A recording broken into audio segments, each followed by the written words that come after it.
Assalomu alaykum, hurmatli talabalar. Sizlar bilan jahon tarixi ikkinchi darsimizda navbatdagi ma'ruza mashg'ulotimizni olib boramiz.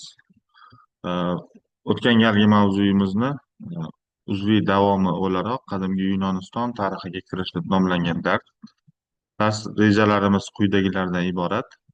Demak, birinchi reja sivilizatsiya tushunchasi, Krit Miken sivilizatsiyasining paydo bo'lishi deb nomlanadi. O'tgan galgi mavzuyimizga qo'shimcha shaklda kengroq ma'lumotlar ulashiladi. Ikkinchi reja, Krit Miken davrida qadimgi Yunoniston jamiyatining ijtimoiy-siyosiy tizimi haqida gaplashilinadi. Uchinchi rejamizda esa Krit Miken davrida qadimgi Yunoniston jamiyatining iqtisodiy tizimi haqida va to'rtinchi rejamiz Krit Miken davri arxitekturasiga, beshinchi so'nggi rejamiz Krit Miken sivilizatsiyasining barbod bo'lishi tarixiga bag'ishlanadi. Umuman olganda, antik madaniyat uzoq vaqt davomida rivojlanib boradi. Tarixshunoslik jihatdan antik dunyoning eng qadimgi tarixi Egey va Krit Miken davri madaniyati bilan boshlanadi. Egey davrining eng gullagan davri miloddan avvalgi ikkinchi mingyilliklarga to'g'ri keladi.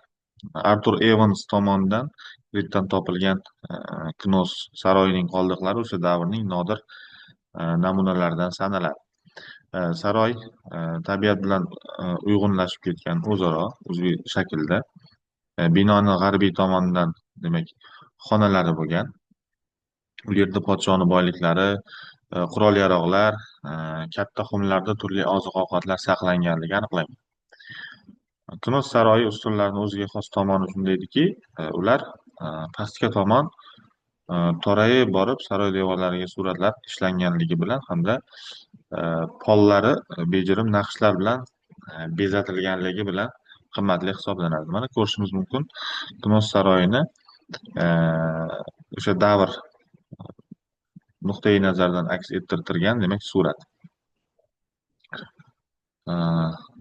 Bular endi, demak, devoriy suratlar Knos saroyidagi ko'rishimiz mumkin. Mana hayvonlarning harakati yoki odamlar tasviri tushirilgan bezaklar bu devorning ichki qismini jimjimador shaklda bezaganligini bir isboti. Endi Kritdagi shaharlar qalin devorlari bilan o'rashga muhtoj bo'lmagan deyiladi, chunki shaharni dengiz qo'riqlagan o'zi.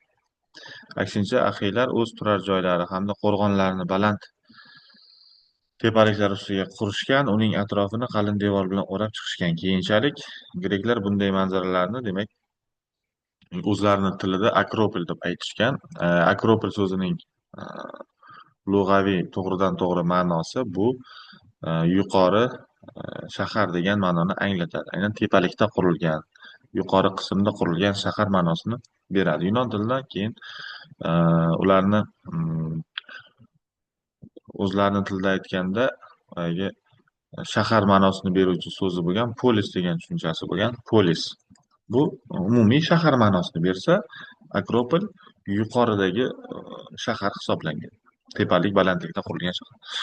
Mana shu shaharlarni, demak, Akropollarning devorlari og'irligi 5-6 tonna keladigan toshlar bilan o'ralgan bo'lsa, devorning qalinligi 6-10 metr, ba'zida undan ham ortiq bo'lgan deyiladi. Ya'ni en qismi 6-10 metrgacha borganligi. Bu bizga parallel ravishda nimani eslatishi mumkin? Qadimgi dunyo tarixini muhim ixtirolaridan hisoblangan Buyuk Xitoy devorini eslatib yuborishi mumkin.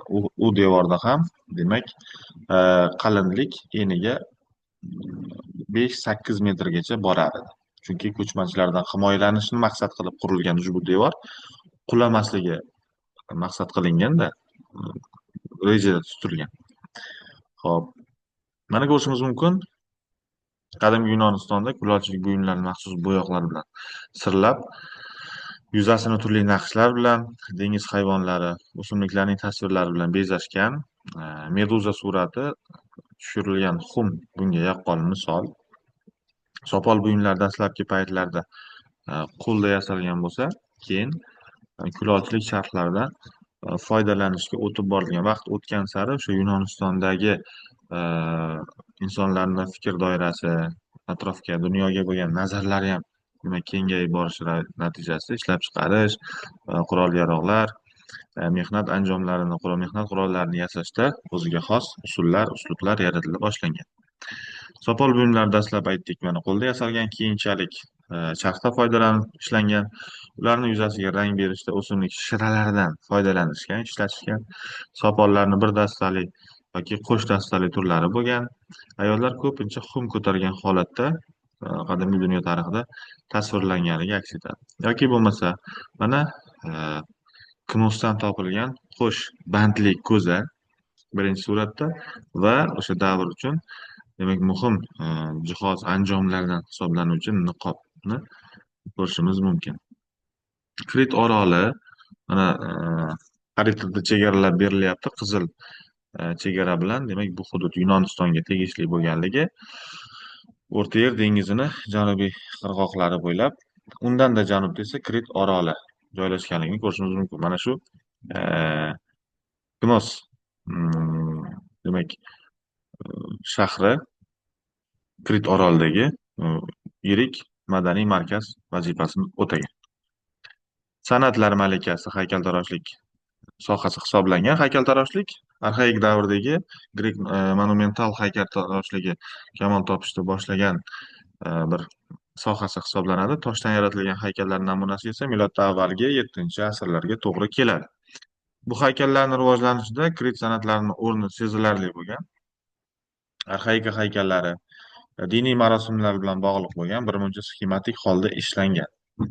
Yaratilgan asarlarda gavda nisbatlarini to'g'ri olish bilan chegaralanmasdan, shakli, plastikasi yoki chiziqlarni emotsional tomonlari ham hunarmand haykaltaroshlar tarafidan alohida o'lcham bilan bajarilgan. Kiyimlardagi jimjimadorlik, ularning shaffofligi, mayinligi mahorat bilan ko'rsatib beriladi.